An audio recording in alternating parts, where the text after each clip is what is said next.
Because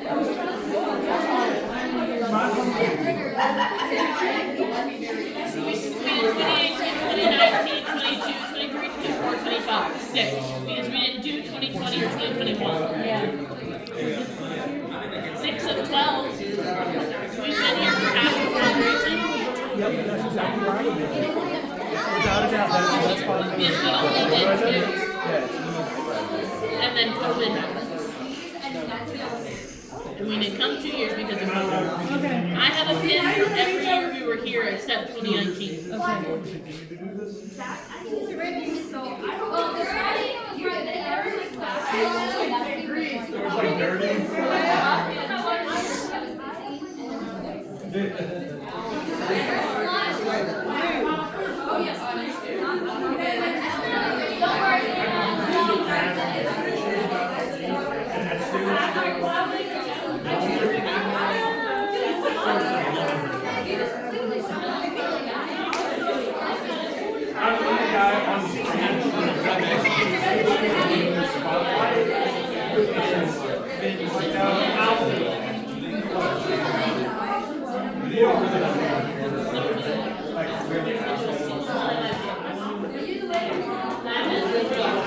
What you need, Kenny?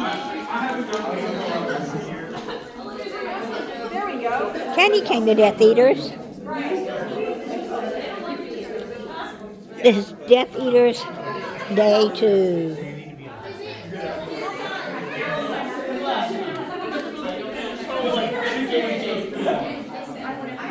You need something to drink? Where did you get the ribbons?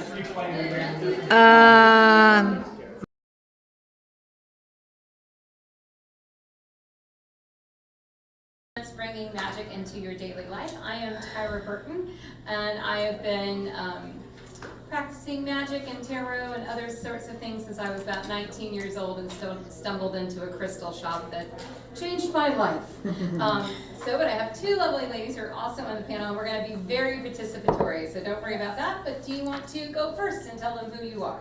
I'm Mab Morris, and I write fantasy fiction, and I actually have my own way of practicing magic every day. It's whether or not it's an herb that I take to heal myself, or getting my eldest daughter to make me a gift that's on my computer that reflects my labyrinth and the energies I want to create. Yeah, so actually it was intentional, because apparently if you do techno magic, you have to give it a task. You can't just be loosey-goosey, you have to tell it this, you have to give it direction, I should say. Kind of like spells. So, Truth that. Hi, I'm Hollis Jo McCullum. I am an award-winning dark fantasy author and historical dark fantasy author, and I have been practicing since kind of forever. My mother is Italian, and we grew up. So we grew up with all the like salt and da da da da. You know, that's what we did. And then I realized it was witchy maybe when I was in middle school, around 11 or 12. I was like, oh. And so yeah, I do tarot, I do things, I do a lot of manifestations are a personal preference of mine, and I love oracle decks.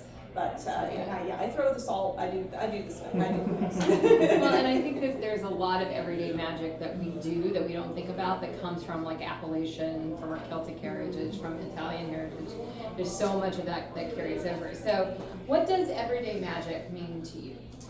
To me, it is, I'm huge on my manifestations, and I do believe that, honestly, kind of a rule of energy is, oh yes, please, thank you, is positivity begets positivity. And if you just have your mindset correct, and psychology backs this up, then it will be correct. So I like to kind of tell myself it's going to be a great day, that I'm going to have fun, that I'm going to, and if I'm going on a long drive or something, I'm like, today will be a very safe day, everything's going to run smoothly, it's going to be harmonious, smooth efficiencies today, it's going to be great, and all that sort of thing. So that is kind of my everyday, but I also work with salt all the time. And salt does what you want it to. You can make salt is salt. It's such an ion powered energy thing that you just put your energy into it. You know, do that, protect the doorways, do whatever you need to do your spells, and yeah, I like manifestations and throwing the salt around and brewing specific herbal mixtures and teas. I also have a lot of health conditions. According to my doctors, I should have died like 3 times. Yeah, They were wrong. they were wrong. They've written a lot of studies on me, and I do what I want, so I'm alive. And honestly, a lot of my health has come through just addressing it spiritually or magically, as opposed to, I don't prefer to take pills. And my mother's Italian, she's also an RN, but she always preferred natural remedies. And so, yeah, I drink chamomile every night and it solves a load of problems. Oh, what about you? How does everyday magic, what does it mean for you? I think that there's a lot of things that I do that I don't realize is like part of those daily magical rituals because they just feel so ingrained. But one of the things that I did is I inherited what I call a nameless saint. My mom picked it up when we were living in France when my dad was on sabbatical, and in the during the French Revolution, because they didn't just despise the nobility, they despised the clergy because they were all greedy and anyway. Oh, yeah. But so what they would do is that they would cut off like the hands or identifiers of the saints. And when I finally got back home, my cat, my favorite kind, out of all of them, we didn't need to have that many cats. But anyway, Thomas basically ended up standing on top of the sideboard where I put the statue and stared at it. And usually if I tell him, get off, he listens. And he just refused to move. And he just kept looking up at her. She's not that tall, but I mean, taller than he was. And I was just like, he is just communing. He's staring at her face, he's communing with her, and I'm like, okay. And so I put her on top of a vase I inverted and put lights underneath. And I have a couple of other little things in there to, earth, water, and fire and all that. And then if I have a request, I'll say, hey, how's this going on, and so on. And, can I have this? And sometimes I will get it by 2x4. And I've got a 200 CD changer underneath, and I'll say, how's my day gonna go? And then I'll hit shuffle, and I'll get an answer. That's awesome. I've never heard a CD player used like that, so I love that. It is sometimes really freaky. I changed some of the CDs, so I'm having to let the CD player like run through some so it remembers what it is. Give me good answers. So, cause I'm getting a lot of like music, just no vocals and stuff. And well, so sometimes it's mood. yeah, the mood, or we don't know yet. We'll figure it out. We'll figure it out. So I'm really big into speaking things into existence and do a lot of affirmations, but breathing is really important to me in terms of magic, and particularly with dealing with anxiety. So I've learned a lot more about breathing than I wanted to. And I also, I would say the most magical thing that I do every day is my jewelry. So I choose my jewelry a lot of times very intentionally. Like I chose these earrings very intentionally. I actually bought them here because there were so many people and I was getting overwhelmed. I'm like, well, give me some kyanite, and that will help me kind of try to block people. The dragon that I wear is a thing about myself and my self-empowerment and what I put out into the universe. I use a lot of friendship bracelets because it tags into Swifties, but also like on the rare, usually have something that says something about kindness or caring and compassion, or something that I want to make sure that I remember. Today I'm remembering D&D, which could be Do Not Disturb or Dungeons and Dragons. I'm still not sure. But I am curious if any of you want to share how you incorporate magic into your everyday lives. And you don't have to. You don't have to. Or if you have a question about Yes, doing it. yeah, and stop us at any time about questions. I have a whole litany of stuff. Well, I don't know if this is magic. It's just like, I lose stuff a lot. Random things. And I'll just, if I say out loud, oh, I'm not gonna worry, I'll find blah, blah, blah. Later it'll be in my path.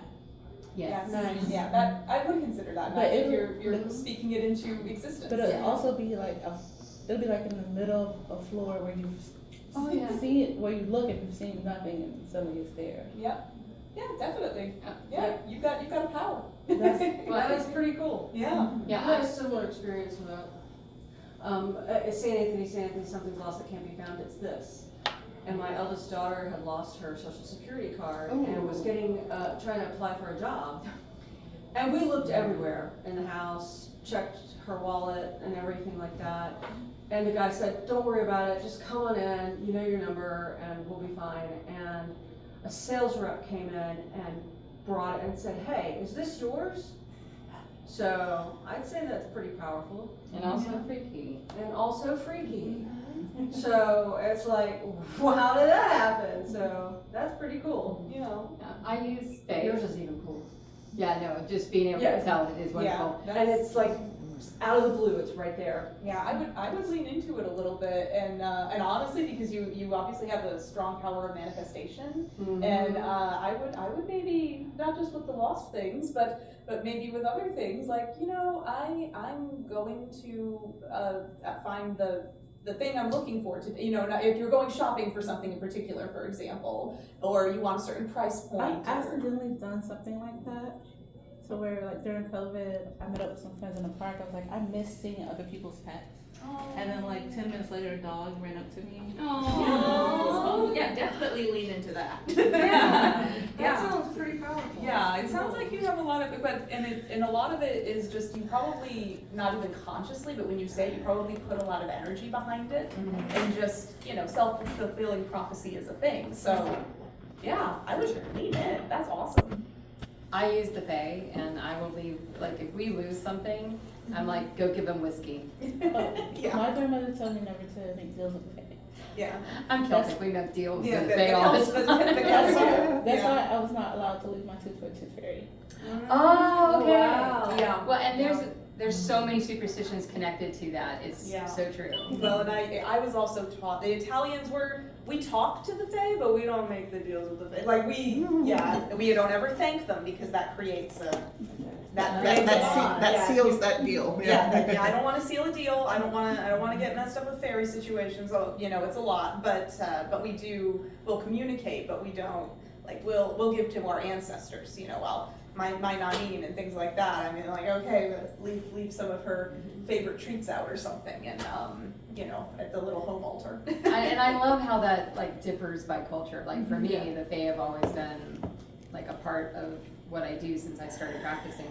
So yeah, I'll leave them whiskey and honey and milk, and suddenly it will appear, whatever we wanted or needed or what we lost will be there. So, but I think a lot of, like, Appalachian magic is part of where I come from as well. So, like, so next thing I'm going to ask if anybody has Drying out because I need to restart it because they were bolting, like, and they were getting really bitter.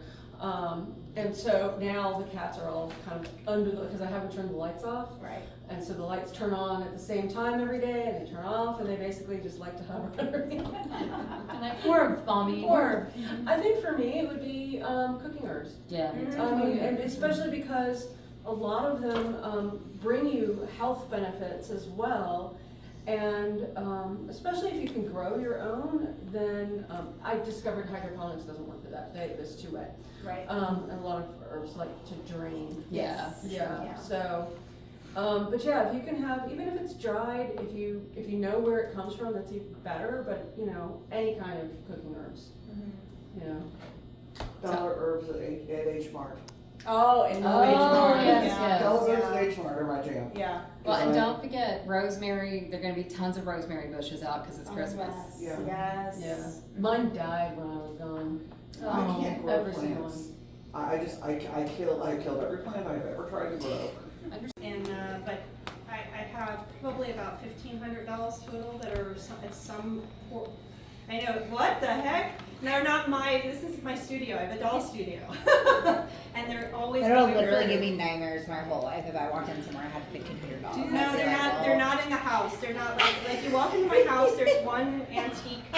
There's 2 antique dolls. My office has some dolls. Like if you come to my podcast, or if I have a meeting, you'll see them. That's wild. But most of the dolls are in. I have a storeroom where it's their waiting room of the spa. And so they're down there in bins according to how bad of condition they're in, and then they work their way through the studio, and then they get put in the display area, and then they get rehomed and they're off. So it's kind of like a thing. They're not in there too long. My mother's first doll. You can actually use a pretty, beautiful Barbie It's doll. not as weird looking. It's not as as weird. noticeable. It's not, I mean, literally. Oops, my little, hang on a second. So if you're doing a healing spell for yourself, for example, and grandma's coming over, having this on the shelf versus having, this, well, she'd have clothes on, not naked, but having this on the shelf. So they last longer. They also are discreet in a way, especially if you're doing something for a child. Right. You can use you can use a child doll, you can use a Raggedy Ann doll, make it into a puppet, turn it into a magical doll, put it in their room. Nobody's gonna know the wiser. Also, if it's a healing for a child, they can hug it and play with it and everything, and you don't have to worry about, a funky little puppet doll. Wishes, again, great for spells. Ancestral work, if you want to work with your grandmother's spirit, your great-grandmother's spirit, an ancestor, take their doll. Like you have an heirloom doll. I have heirloom dolls. Take an heirloom doll that has the energy and the energetic connection to whoever owned it first. And then it's easier to work with them. You can put it in front of you, call the ancestor, call the spirit in, and you have the doll and it becomes the portal. And then we get into the Do you think you have to have something that from them to be able to do that, or do you still? No, it just helps. If you don't have something from them, a picture, that's getting into the magic and working with spirits, and I love that conversation. Yeah. But that's a fascinating thing of how to best reach the spirit. But that's another reason why you'd use a magical doll, is to make that connection. Yeah. Okay? Yeah. And that's why you wind up with haunted dolls in many cases, and that's a different lecture. I did that yesterday. This is this doll. This is my Gladys. She sits in my dining room, one of the only dolls out, and that's her original owner, who was named Gladys, and that's why I named her Gladys. Aww. And that's her original when she was brand new. She's like 120 years old. That's wild. So when I got her from the family, they gave me the picture. Sweet. So the how of it, okay? Well, let me look at the time so we actually get to do a how here. So we have until 3:45. Okay, we're good. So I sped through that. Now, some of you are probably not familiar with why this works, why pockets work. Who's heard of sympathetic magic before? And magical witchcrafty people? Sympathetic magic tells us everything is energy. I'm an animist. Everything is energy. Whether it's rocks, trees, animals, our family members, us, we're all connected, energy's flowing. This is science, not just magic, okay? So sympathetic magic believes that magic that is like another magic, or that we have sympathy with each other. There's all kinds of magic based on sympathetic magic, based on this idea that this energy is that we're in sympathy with each other because of all of this energy that flows through us. And specifically contagion, the rule of contagion, this is Hermetic laws. We're not going to have a lecture on Hermeticism right now, but the rule of contagion in sympathetic magic says that sympathy is based on when something is touched something else, it then has the energy of that thing. So it's a contagion. My energy, when I love on my doll, it then goes in and infects this doll. It's a contagion. Okay? So like I was just saying, if you wanted to work with the spirit of an ancestor, their energy is in that doll. Okay? There's a contagion there. You can work with it. That's the law of contagion in sympathetic magic. The other one is the law of sympathy, or similarity, excuse me. When something is like something, they have similar energy. That means they can be connected. They're in sympathy. So if, for example, there's a whole line of magic dealing with flowers. If the flower looks, what's a good example? Of course, I'm not going to be able to come up with a quick example, but are you okay? Yeah. Okay. Captured. I'm captured. Everything's good. There you go. Thank you. You're Just welcome. one. No, yeah, it's all good. So if for example, a flower or a plant looks like a part of the body, you can use that flower or plant to help heal in healing work for that part of the body. There's a whole book on this, okay? If something, for example, is bright yellow, it looks like the sun, it usually can reflect the sun in a working you're doing. So if, for example, you have, like you asked, it doesn't have to be something they held, a teacup or a doll or whatever. If you have their picture, that picture looks like your ancestor, you can still imagine the law of similarity.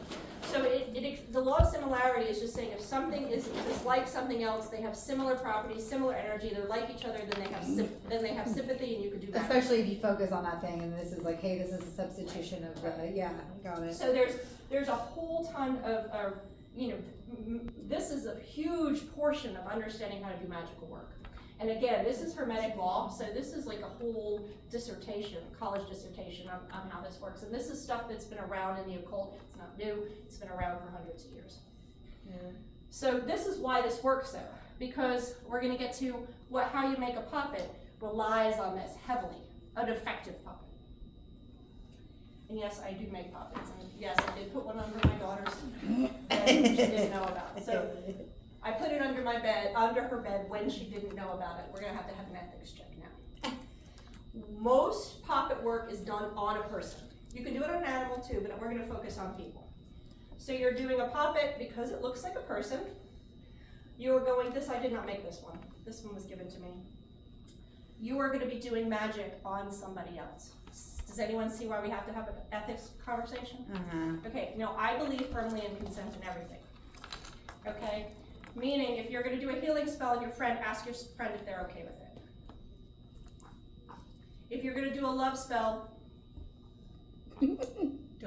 Don't. No, not don't. If you're going to do a love spell specifically for another human being and try to get them to love you, I recommend you don't do that. If you do it, there's going to be repercussions and you're going to have problems. Have you ever seen The Craft Legacy? Or The Craft? Okay, Yeah. you see. I was going to say There's two. No, there's not. Yes, there Craft is. And The Craft Legacy. No, there's not. Yes, there is. Nuh-uh. Yeah. So I did not know when that. you are doing Stop when it. you're doing your puppet or any magical work on another human being, consent is everything. You must ask consent. What about if it's your like Okay. partner already, or like if it's somebody, Still, that's so weird. No, consent. If they have the ability to give consent, ask for consent.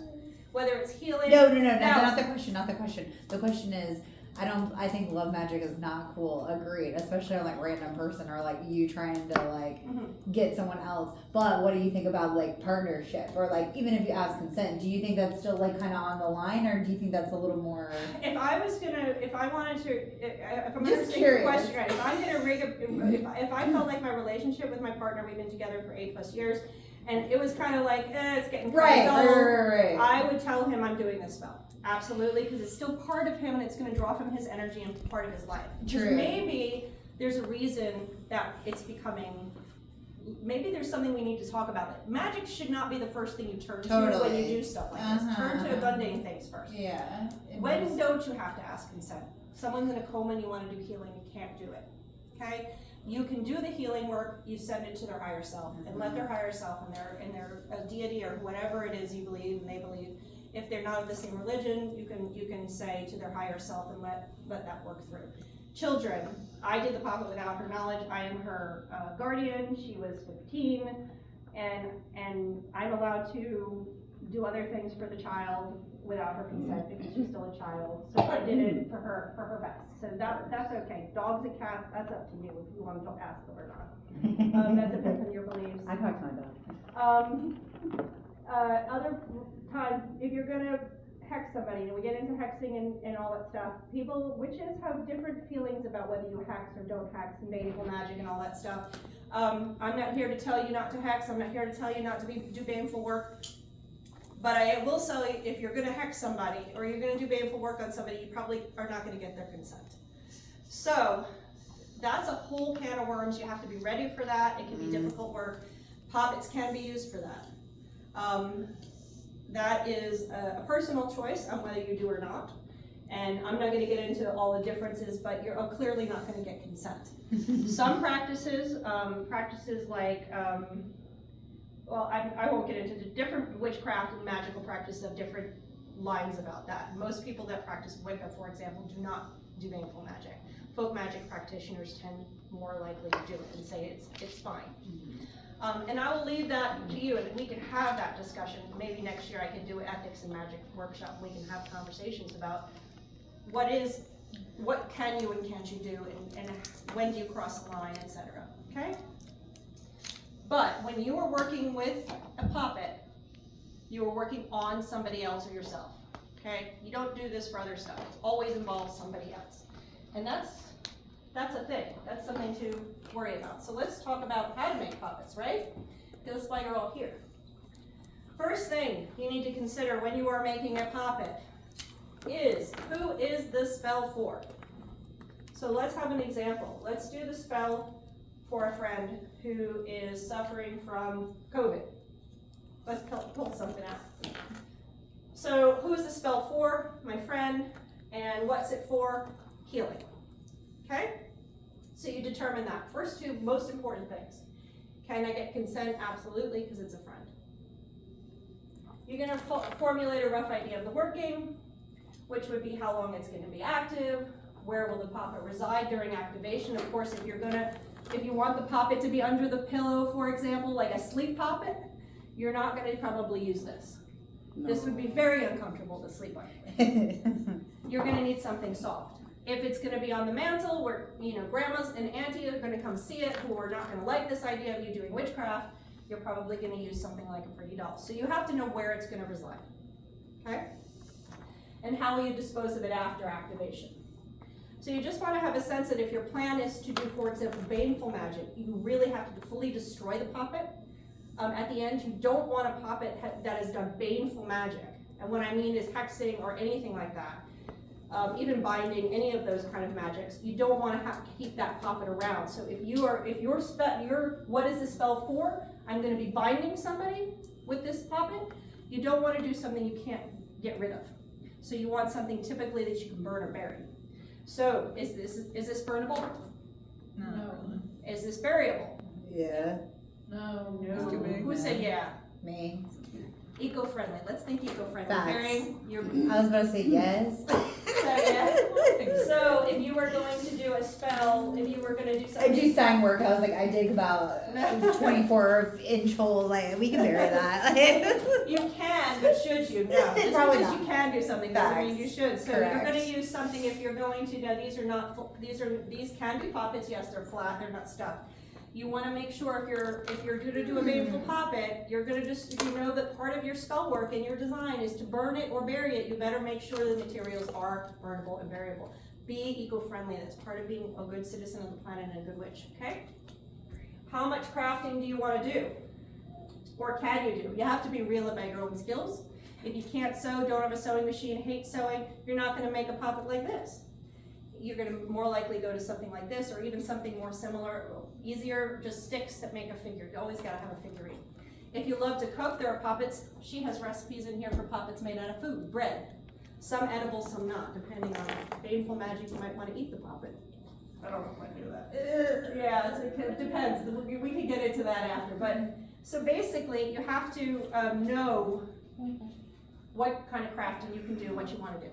If you have no crafting skills, you may want to just stick with something simple.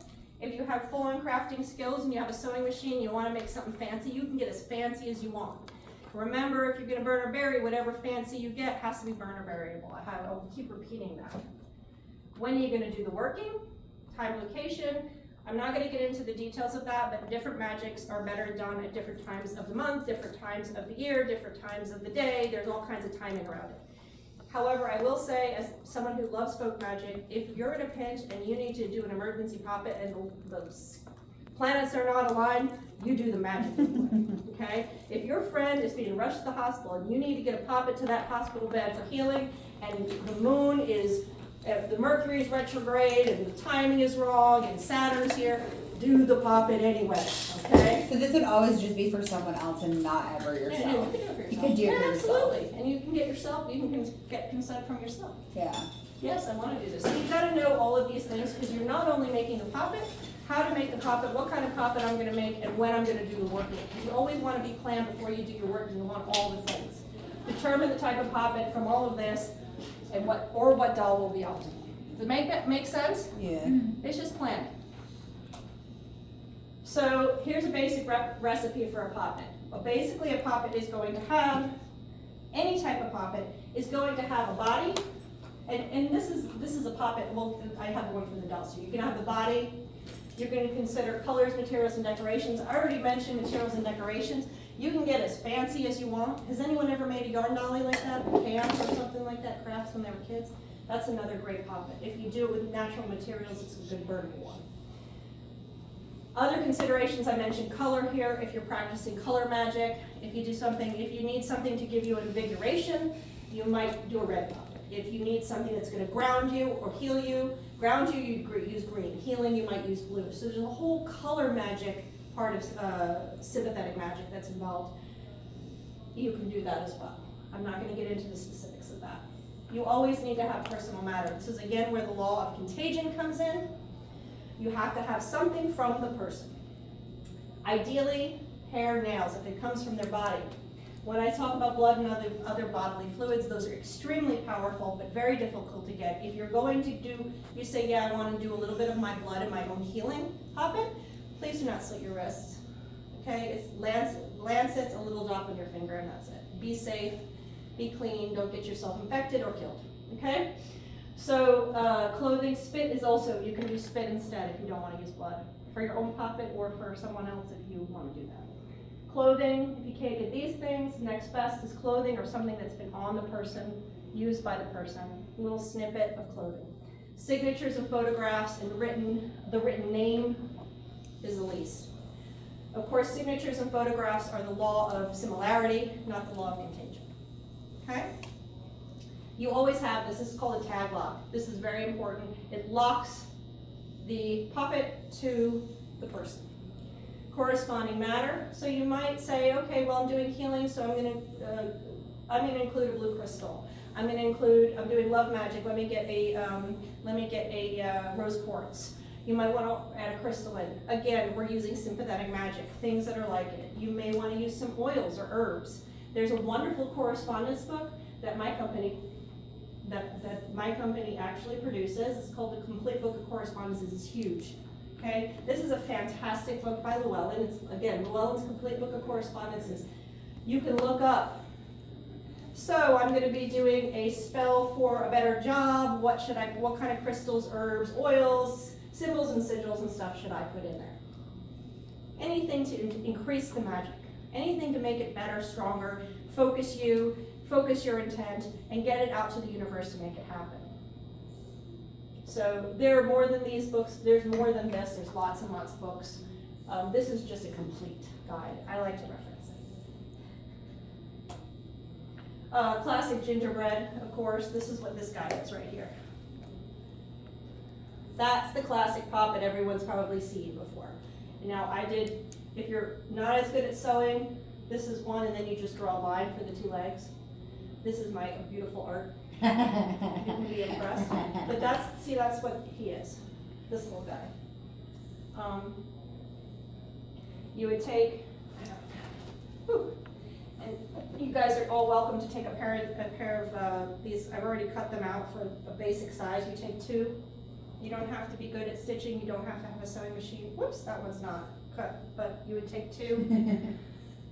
Oh, that one's not cut either. I know some of them are. There we go. So I'm going to be doing I want to do a grounding and healing poppet for, let's say, that friend.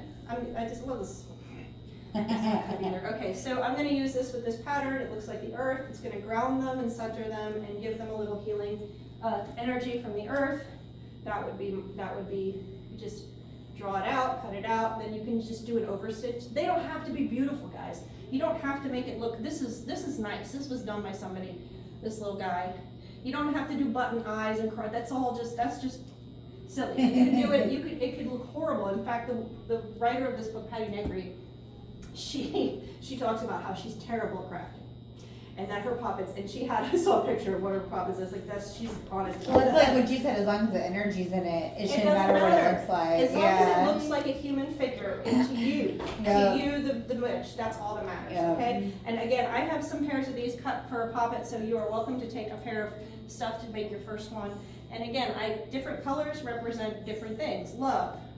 Purple might be magic, to strengthen your magic. You want to do one on yourself to strengthen your ability to connect to the other world, or to strengthen your own magic or your psychic ability. Purple is great for that. I did a blue one for my daughter when she was sick. So you take your two pieces, you do your cloth, you pin it, sharp scissors, cut it, needle and thread, or fabric glue. You can't sew? Fabric glue, fantastic. Sewing machine, of course you have to flip it then. Stuffing. Stuffing depends on if you're burying or burning. If you're not burying or burning, you're just gonna throw it in the trash or whatever. Reuse, it can be something else, but you can stuff with anything. Once you've stuffed it, you throw your tag locks in it, you corresponding matter, you sew it back up. You can use decorative markers to mark on the poppet. You can use, whoops. Oh, it didn't, okay, well, it didn't do it up there. It did something weird over here. You can use magic markers after you sewed it up to draw sigils or symbols. You can write their name on it, whatever it is that makes it connected to the person. Connected to the intent, connected to the person. Okay, that's the key thing here. Ah, it did. Hold on a second. Let me see where we are. It did do something funny here. Okay, there we go. So, other crafting ideas. So if you can't sew and make this, I already said you could do sticks. Just take sticks and make a person looking figure. You can use cookies or bread. There's a recipe in there. Oh no, not the buttons. Popsicle sticks. You can use popsicle sticks to make the person as well. And if you go to, and you all are welcome to take one of these. If you want to try making one of these, you can use. These are at the crafts and learning stores. How do you get a tag lock? How do you stuff it? You don't stuff it. You're decorated, but you still need to glue, or you can use a piece of hair and tie it around. You still need to have a tag lock on there somehow. A picture, you can cut out their face and put the picture there. Okay, so that is for people who can't. Of course, you don't want a wood one. You want a paper one because you want to burn it in your fireplace because you're doing a banishing of someone who's harmed you. You can use a nice paper one and do the same thing. Again, you're drawing, you still need to have a tag lock, and you can take a piece of hair from the person. You can take, of course, you can spin on it if it's for yourself. So there has to be a tag lock. Somehow. Okay? You're just skipping the stuffing part of it. That's for people, and you're welcome to take one of these as well to give it a try. Those are samples. Okay? Yarn, the yarn doll you saw. Corn, clay. Some people do them with clay. Clay is good if they're going to last longer. Wood cutout. Corn husk plant matter. Honey! You moved!